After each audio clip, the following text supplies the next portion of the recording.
Because this is a local specialty called Bamba, and this just smells and looks delicious. Let's dig in. So this is Erhai Lake. Means ear because the shape of the lake is like an ear. These kitchens are always fast and furious. It's like the original fast food. But every time I come to China and I go into the kitchens, it's just like next level. They work so fast.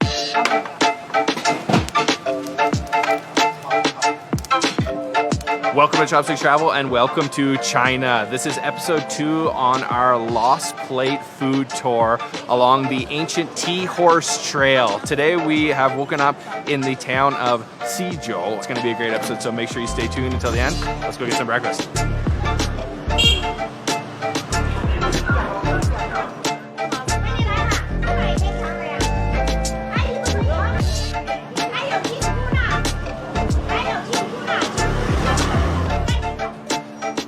So our first stop today here in Xizhou is at this really hidden kind of hole in the wall. You could easily just walk by it. If you didn't notice this charcoal oven on the outside, you would be very disappointed to not stop here because this is a local specialty called Bamba. So it is a type of bread popular for breakfast. We just watched her make it. Basically, she lays out the dough and adds a lot of lard, like a lot of lard. There's different fillings. One is with a rose petal jam, which is very popular here in Yunnan, and another is filled with pork and a lot of green onions. And then she takes the knife and kind of cuts it multiple times and then folds it up one more time and then flattens it down, which gives it this really flaky, unique texture once it's cooked. And then she puts a little bit more pork on top, and then it goes right into this charcoal oven here, which is charcoal both on the bottom and on the top.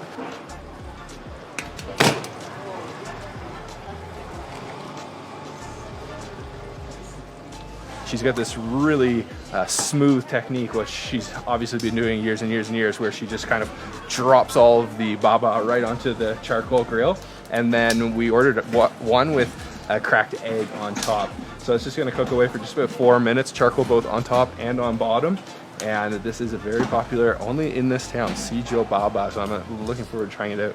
Started in 1988, but actually started way before that.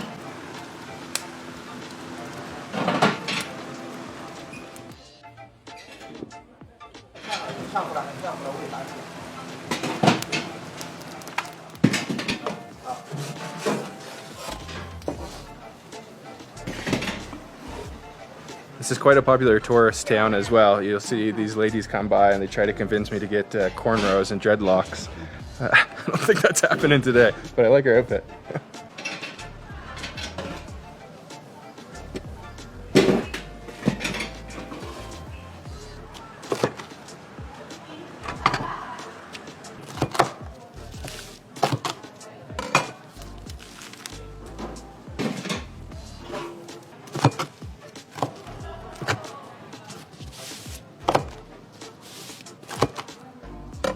So that did not take very long to cook, and people always hate when I do this, when I compare things to pizza, but this is very much like a Xizhou style pizza, Chinese pizza. So we've got the 3 different kinds, 2 with pork and scallions, but 1 with the cracked egg here. And then we've got the rose petal jam on the bottom. And this just smells and looks delicious, so let's dig in. Okay, I'll take my little slice. We've got the first one with the egg and the pork, and there's a lot of lard in there as well, which makes it nice and juicy. It's even cut into little pizza slices. Oh my god, that's good. Yeah, really juicy and fresh out of the oven. A little bit salty. You can taste the smokiness from that charcoal. That is good. The bottom is just so crispy and flaky. Okay, the lard makes that so good. It's so juicy. This is the one with no egg on top. So there's a little bit of meat on the inside and on the outside too, on the top.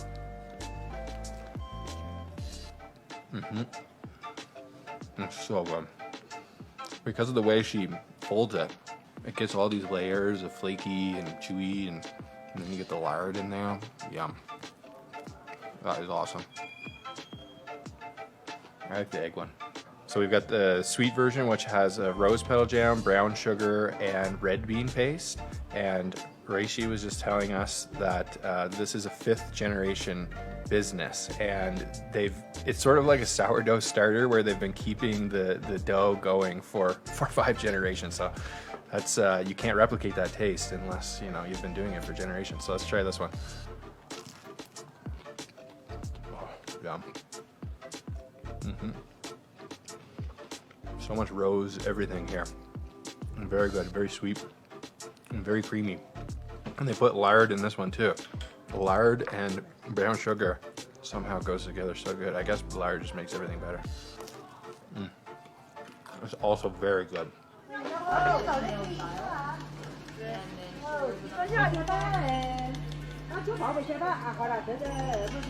So that is the way to start your day here in Xizhou with a baba. So delicious, really cool process how they make it.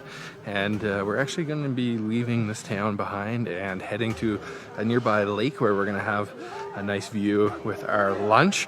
And then we're going to be keeping going down the ancient tea horse trail to another ancient town called Shaxi.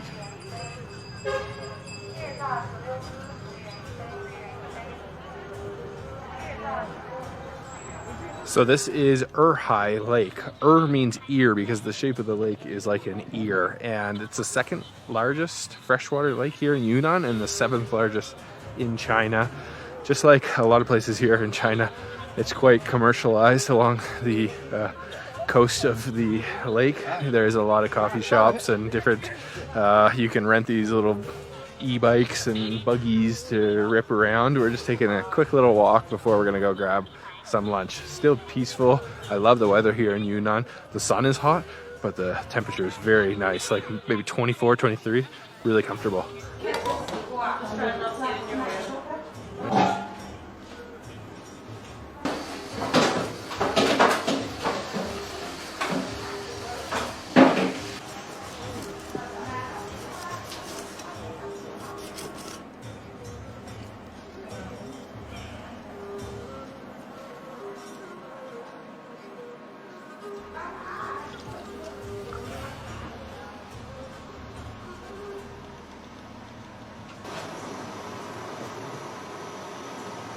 So we're having lunch now. We've come into the kitchen here at the restaurant, and we're gonna have a few different dishes, but they just started preparing one freshwater fish from the lake.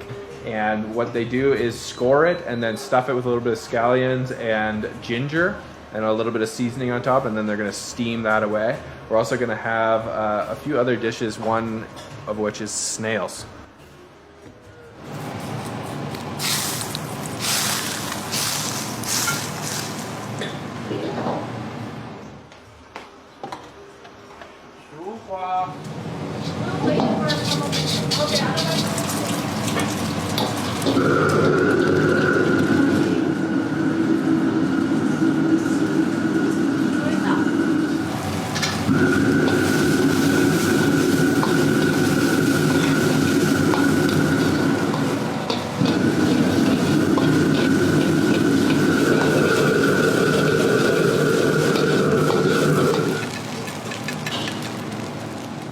Chinese kitchens are always fast and furious. It's like the original fast food. So our fish was steamed and then it was given a little bit of a really hot oil bath to get that skin kind of crispy on the top, and then a little bit of soy sauce. And then we had 2 other dishes that he prepared. First was a silver fish, so tiny little fish that he made with scrambled eggs. And the other one was the snails that he did almost in like a Sichuan style with Sichuan peppercorns and doubanjiang, a lot of green onions, and then just wok fries it up in just really short time, but super hot temperature. So let's sit down and eat.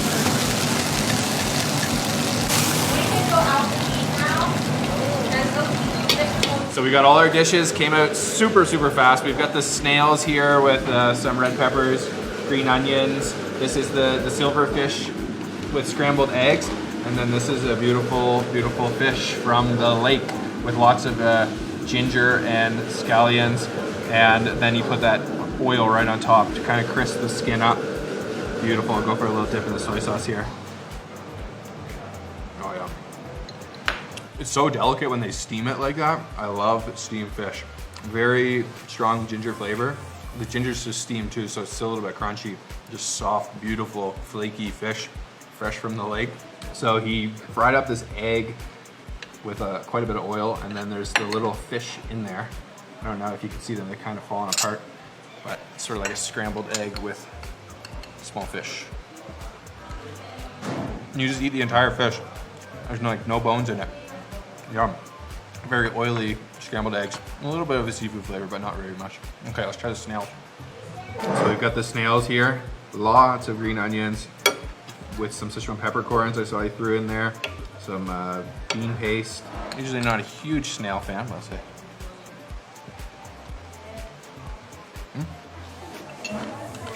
Oh, a little bit sort of rubbery, but no strange flavor.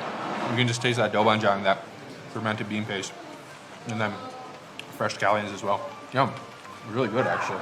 No like snail flavor whatsoever. I really like this fish. It's super soft and flaky.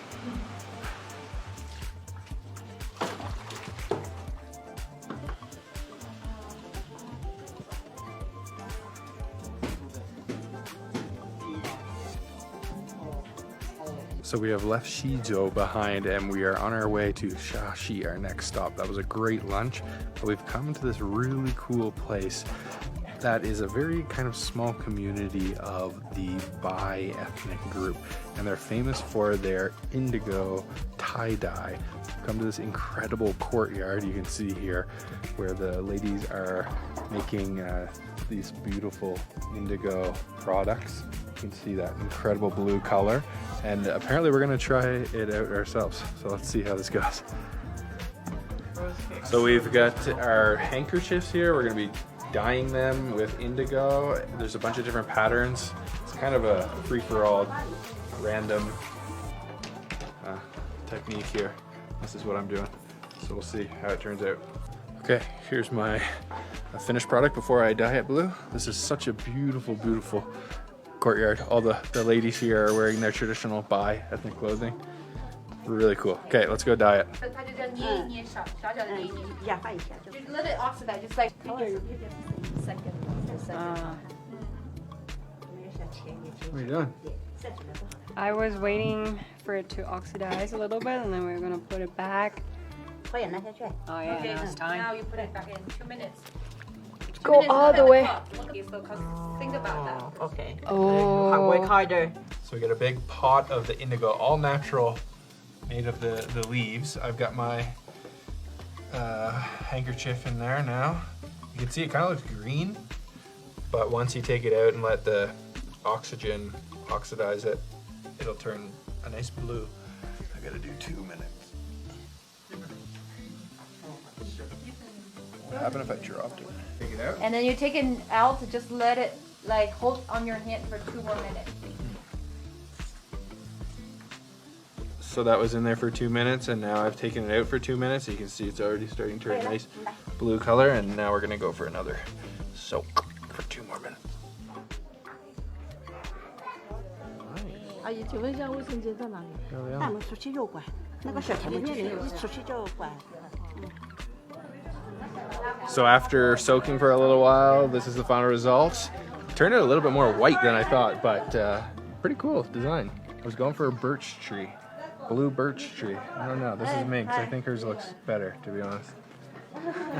Really cool experience though. Traditional indigo tie-dye of the Bai ethnic group, cool. Really cool experience. I would have never even known about this if it wasn't for Lost Plate. And besides being a unique hands-on experience, it's also just an incredibly beautiful place to take pictures and just soak up the atmosphere of this incredible 4-sided courthouse, traditional courthouse built in the 1800s. So cool. So we've just arrived to Shaxi. It was about an hour-and-a-half drive up the mountains, quite beautiful views along the way, and this is our next stop. This is dinner. This beautiful restaurant already. So let's go see what's for dinner tonight.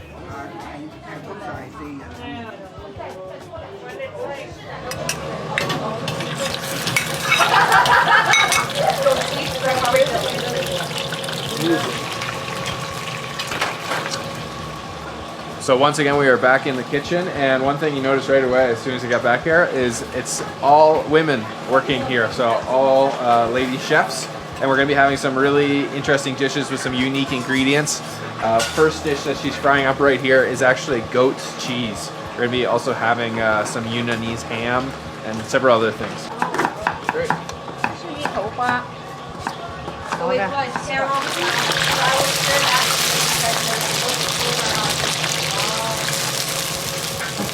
Next unique ingredient is taro stems. She just threw them in with a bunch of oil, frying those up as well.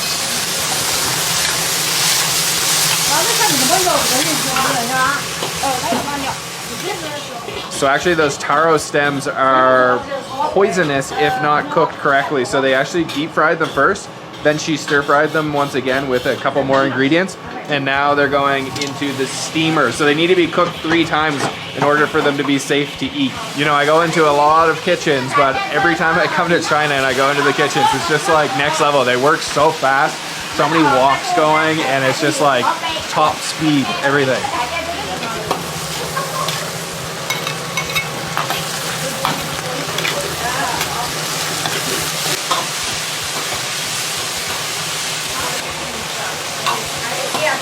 So this is a very interesting dish. I've never seen it before. This is a local bean, almost like a lima bean, that they're very intricately stuffing full of pork. So she takes the bean, it's sliced in half, a little bit of pork inside, and then kind of like a little pork bean taco. And then those are gonna be steamed, I believe.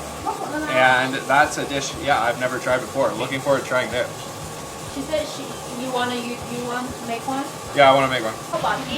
Is it pork? 对，就是先肚子，然后水里面洗一洗。我哋呢個個數度煲下紅做得嚟。 So this bean, the only little bean around here, it looks like a lima bean. So I take one of these, split it in half like this. 对对，打開。 Okay. A little bit of pork. Not too much. 对，細一點。 Too much. 一點。細一點。 Oh. There we go. 可以嗎？可以，可以，就這個。捏一下，輕輕的捏一 And 下。 squeeze it a little bit. 哎 Oh. ，OK。 Oh. Oh. Ah. Almost lost it. 對，就是。 Oh, that is very difficult. That's a labor-intensive process, for sure. Wow, very, very delicate. Just a little bit of pork in there. Pinch them up. Okay? OK，就是這種。 Look at mine right here. Stuff full. Okay. I'll leave it up to the pro. Sitting down to eat, I'm going to try a little bit of this goat's cheese with, I guess, a little bit of sugar and salt. Fried up, almost like a halloumi. Oh my god, yum. Oh, that's so good. Weirdly good with the sugar though. Yum. A little bit crunchy. Kind of stringy cheese. Really good. Oh my god. This is one of the only areas in China that you're going to be having cheese regularly, and it's so good. It's not something typically you're thinking of when you're thinking of Chinese food. Cheese, definitely not. But here in Yunnan, it is. So this is the beans that were steamed with a little bit of pork inside. Super unique dish I've never tried. Yum. Simple, but it works so well. So like a bean, bean, very good. Very delicate. And then steamed up. Not super flavorful, but the beans nice and starchy. Yum. I love it. Wait, does somebody want this one? Oh, 还是给我们一点点吧。We have a little pickle. So this is the taro root that was poisonous before being cooked. Hopefully it's not anymore. 3 times cooked, deep fried, stir fried, and steamed. Oh, it's like creamy. No chew to it whatsoever. It just melts in your mouth. Yum. Good flavor too. Really, really creamy. It's almost falling apart in my chopsticks actually. I think they've cooked it well enough. It's almost like a potato, like a mashed potato, really good. So this is the famous Yunanese ham steamed. Look at that beautiful ham. That is perfect with beer because it's super salty, but really good. It's like ham and cheese on the table. It's like we're not even in China. Yum. A lot of times they steam this with that together, one side, one side, one side, Yeah. one side. It's kind of beautiful. That sounds good.